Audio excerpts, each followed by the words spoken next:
Salut à toi, je suis trop content de te retrouver aujourd'hui pour une nouvelle vidéo et en plus on va parler d'un sujet qui me tient particulièrement à cœur. J'ai pris des notes.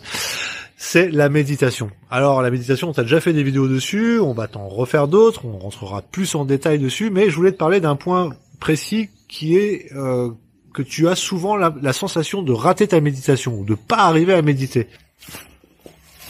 Petite séance méditation, chérie. Allez, gaz. Oh, faire du bien celle-là. Ouais, ah ouais, je sens que j'en ai besoin là. Ah grave, moi aussi. Allez. Vidage de cerveau. À tout à l'heure. Mouah. Allez, c'est parti, une petite séance, ça va me faire le plus grand bien. Allez, fais le vide, là, on pense plus à rien, fais le vide. Voilà. J'ai un peu mal au dos quand même, alors attends, parce que je suis pas bien assise, là, c'est le genre de truc qui peut tout ruiner. Donc, petite place pour les os pointus des fesses, là, voilà. C'est bon, c'est parti, on peut y aller. Je me demande combien ça fait de temps, là. Ça doit faire au moins 15 minutes. Voyons, pour voir. Oh, ça fait que 5 minutes. Purée, mais comment il fait? Comment il fait? Comment il est stone? Oh, la concentration. Bon, ça va pas du tout, là. Allez, on se détend. Relâchement des muscles, du front, du nez, de la bouche. C'est bon, on est ok. Voilà. Allez, c'est parti. Là, je suis bien là. Là, je le sens bien là. Tiens, l'autre jour, j'ai une patiente anglaise. Là, je me suis retrouvée toute bête à plus savoir parler anglais. Vas-y, je me fais un petit test là. Voyons. You have to take off your jean, mister, please. Oh, la perf de malade. Pourquoi j'ai pas réussi à dire ça devant la dame? Ça va pas, non? Qu'est-ce que je fais, moi? Purée, je me mets à parler anglais dans ma tête. N'importe quoi. Allez, on se reconcentre là, ça va pas du tout. Reconcentration. T'as pété? Non? Putain, mais tu peux pas te concentrer 5 minutes, c'était un oiseau qui est passé. Non, mais j'y arrive pas, de toute façon, ça me saoule. J'arrête de t'embêter, je m'en vais. Voilà. Ça me saoule.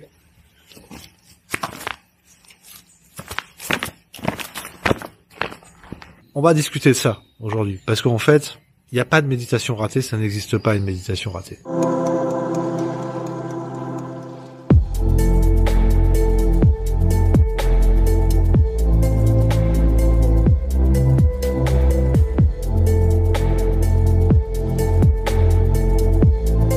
Concrètement, qu'est-ce qui t'empêche de méditer? Déjà, une position inconfortable. Ça, c'est un truc concret, réel. Effectivement, si t'es mal assis sur un truc qui te fait mal, si t'as mal au dos, si t'es pas dans une bonne position, ta méditation, elle sera pas top. Donc déjà, ce que je te conseille, c'est de te mettre dans un environnement le plus zen possible et de te mettre dans une position la plus confortable pour toi possible, de manière à ce que tu puisses tout relâcher. Et ton mental, et ton corps. Ensuite, une autre chose qui peut faire en sorte que ta méditation, tu as la sensation que ça marche pas, c'est simplement de penser que la méditation c'est qu'une mode. Et oui, t'as raison, la méditation en ce moment c'est une mode, et tant mieux, et j'espère que cette mode elle va prendre et qu'elle va durer. Et personnellement, je suis certain que dans un siècle, les gens de dans un siècle regarderont nous en se disant mais comment ça se fait qu'ils méditaient si peu? Voilà, ça sera une norme, bien sûr, on a besoin de la méditation pour y voir clair, on a besoin de méditer pour la clairvoyance. C'est pas une mode. Quand tu vas voir un champion de Formule 1, qu'est-ce qu'il fait à ton avis? Il fait de la visualisation, il fait de la méditation avant sa course, bien sûr. Il se ressente sur lui, il se concentre, il se ressente, il se détend. C'est un ensemble, c'est nécessaire. Donc oublie ce côté c'est une mode. Oublie-le. Voilà, c'est une mode, mais c'est une mode nécessaire. Après, autre chose qui t'empêche de méditer, c'est de penser simplement que tu n'y arriveras pas. Alors sache que si tu attends quelque chose de la méditation, si tu attends quelque chose de particulier, tu l'auras pas. Pourquoi? Parce que la méditation, ça t'amènera quelque chose de particulier qu'à partir du moment où tu auras réussi à faire ce travail-là, de rien attendre de la méditation. Ah, c'est compliqué comme théorie.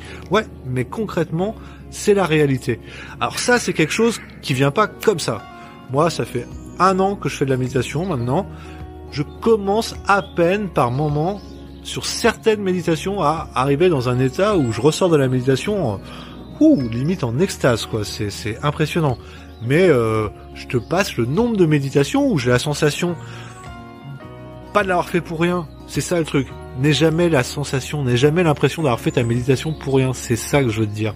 C'est même si tu penses que tu as raté ta méditation, le simple fait de t'être posé, de t'être assis, de t'être concentré sur ta respiration, concentré sur les pensées qui passent, parce que oui, t'as des pensées. Les pensées peuvent être un autre point où tu penses que tu rates ta méditation parce que tu n'arrêtes pas de penser pendant cette méditation. Il y a des jours où tu vas penser plus que d'autres. Il y a des jours où tu vas arriver à faire le vide, le calme. Il y a des jours où tu vas pas y arriver. Mais c'est pas grave. Faut pas que tu t'en veuilles. La méditation, ça sert à ça. Ça sert à contrôler tout ça. Et ça sert à accepter ces états de fait. C'est un fait. Et ça sert surtout à ne pas théoriser. Et c'est ça le problème. Qu'est-ce qui nous fait rater nos méditations? Souvent, c'est de théoriser.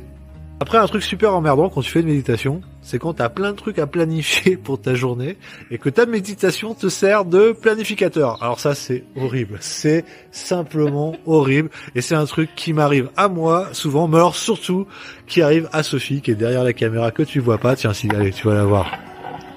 Je confirme. Coucou, elle confirme. Les méditations me servent beaucoup de planification. Ah ouais, les méditations. Alors, t'as plusieurs solutions. Alors, après, on fera les solutions, comment pallier ça, mais la solution rapide, c'est tu peux te donner un temps de méditation que tu vas appeler de planification, hein, genre si tu as décidé de méditer 20 minutes, et ben les 10 premières minutes, t'acceptes que tu vas planifier, et puis une fois que t'as planifié, bah tu fais les 10 dernières minutes en mode méditation. C'est très bien pour planifier et aussi de prévoir des temps de méditation spéciale, planification de ta journée. Bah c'est exactement ce que je viens de dire, chérie. Elle est un peu blonde, hein. Voilà. Qui dit ça que j'ai pas écouté ce que t'as dit. Voilà, c'est exactement, mais tu écouteras, hein, c'est exactement ce que j'ai dit. Mais surtout, la chose la plus importante, c'est ne pas essayer de contrôler ses pensées.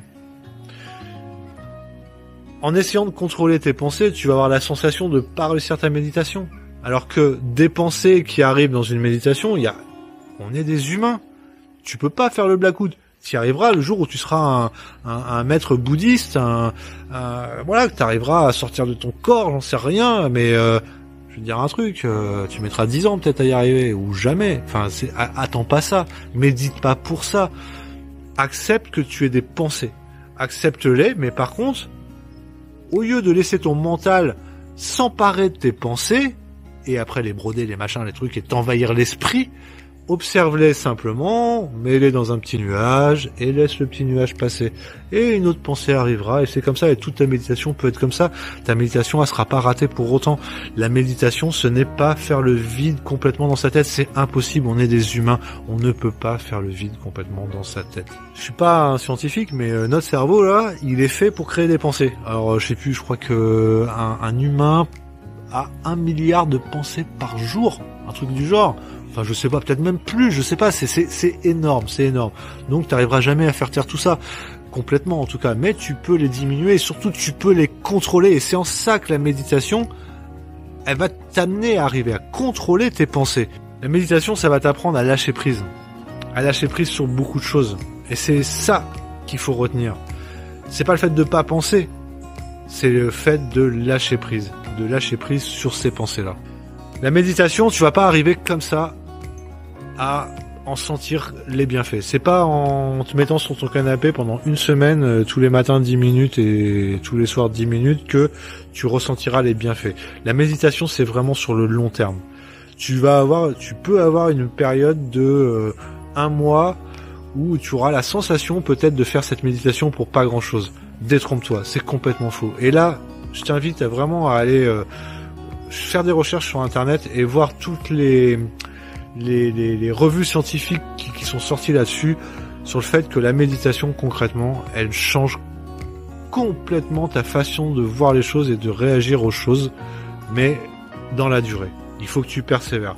Donc je vais te donner quelques petites astuces pour ne pas avoir la sensation de rater ta méditation et pour arriver à te lancer un peu sur le long terme. Déjà, essaye pas au début de faire des grosses méditations. Des méditations de 5 minutes le matin, 5 minutes le midi, 5 minutes le soir, c'est largement suffisant. Et après, tu pousses doucement à 10 minutes. Et puis quand tu vas commencer à y prendre goût, parce que la méditation, ça va surtout te relaxer. Et si tu as tendance à être comme moi, un peu speed, ça te met bien, quoi. Ça te met bien. Ensuite, sois régulier. Vraiment, fais un effort, c'est pas compliqué, c'est juste prendre du temps pour toi. Alors ok, tu peux te dire j'ai pas le temps, mais honnêtement, t'as pas 5 minutes à grappiller sur autre chose? Hein, je pense que si tu cherches bien, tu vas trouver tes 5 minutes le matin et tes 5 minutes le soir au moins à grappiller. Et puis augmente ce temps au fur et à mesure. Voilà, hésite pas. Tu peux aussi t'aider avec des musiques relaxantes, des musiques de bol tibétain, des choses très calmes et très doux. Ça peut être très efficace, ça peut vraiment t'aider. La méditation en pleine conscience, la première base des bases, c'est de t'aider de ta respiration. C'est-à-dire d'avoir conscience de chaque inspiration et conscience de chaque expiration. De ressentir tout ce que te fait cette inspiration et de ressentir tout ce que te fait cette expiration. Ça aussi, c'est quelque chose qui peut t'aider. Quand tu penses trop, justement, recentre-toi sur ta respiration. La respiration, on a tendance à respirer sans en avoir conscience. On se rend même pas compte que le jour où cette respiration s'éteint, c'est notre corps qui s'éteint. Et je t'assure que de prendre conscience de sa respiration, ça va t'ouvrir quand même beaucoup de perspectives et ça peut t'amener à un changement d'état d'esprit assez important. Et puis, objectivement, si tu veux réussir ta méditation, arrête de te juger. C'est pas parce que t'as eu une méditation où t'as pas arrêté de penser, ou c'est pas parce que t'as eu une méditation où t'as eu quelque chose qui t'a fait bader avant et que du coup ta méditation tu la sens pas top, que te juge pas. C'est pas grave. C'est pas grave. Tu l'as fait. C'est important. C'est ça le plus important. T'as pris le temps pour toi, pour la faire. Tu considères que tu l'as mal faite? Erreur. Tu l'as faite. Tu l'as faite. Demain sera peut-être meilleur. Voilà, c'est comme ça. C'est la vie. C'est rien. En gros, la seule chose que j'ai à te dire, c'est ne te décourage pas. On n'est pas sur une épreuve physique. C'est pas dur de méditer. Donc, c'est pas comme si comme si t'étais un fumeur et que tu arrêtais de fumer. C'est pas comme si tu étais un non-sportif et que tu devais te mettre à faire du sport. Non, la méditation, ça va juste te demander un peu de ton temps. Juste ça. Et c'est reconnu qu'à l'arrivée, il y aura des bienfaits. Donc, honnêtement, ça mérite de le tenter. Donne-toi des challenges. Dis-toi, pendant un mois, par exemple, je fais 5 minutes le matin, 5 minutes le midi, 5 minutes le soir. Arrive au bout de ce challenge. Au bout de ce challenge, tu verras, t'auras pas envie d'arrêter. Et je suis sûr que tu, peut-être élimineras le midi, mais que tu feras 10 minutes le matin et 10 minutes le soir. Et peut-être qu'au bout d'un an, tu feras comme moi, une demi-heure minimum le matin, et je dis bien minimum, et des fois 1 heure le soir. C'est quelque chose d'extrêmement bénéfique, la méditation. Et on reviendra beaucoup sur la méditation avec Sophie, et je pense qu'on fera des vidéos où on rentrera beaucoup plus en profondeur si ça t'intéresse, avec des techniques de méditation concrètes, vraiment, avec peut-être des méditations guidées. Notre changement d'état d'esprit, il est dû à la méditation. Ça a vraiment été une des clés essentielles. Avec l'alimentation, le sport, on n'en serait pas là où on en est aujourd'hui sans la méditation. La méditation maintenant pour moi c'est devenu une drogue, une vraie drogue et dans tous les sens du terme. D'ailleurs dans une prochaine vidéo je vais comparer les effets de certaines drogues avec la méditation. Si t'as tendance à aimer les petites cigarettes vertes qui font rigoler le soir avec les copains, rate pas la prochaine vidéo sur la méditation. Et crois-moi, je parle en connaissance de cause. Sur ce, je te souhaite une très bonne journée. Lâche pas le morceau, lâche pas l'affaire. Si t'as commencé la méditation, va jusqu'au bout. Et je te dis à très bientôt. Je te retrouve avec d'autres vidéos. Il y a Sophie aussi qui est en train d'en préparer. Bref, on a plein de petites choses dans les tiroirs pour toi. Bye!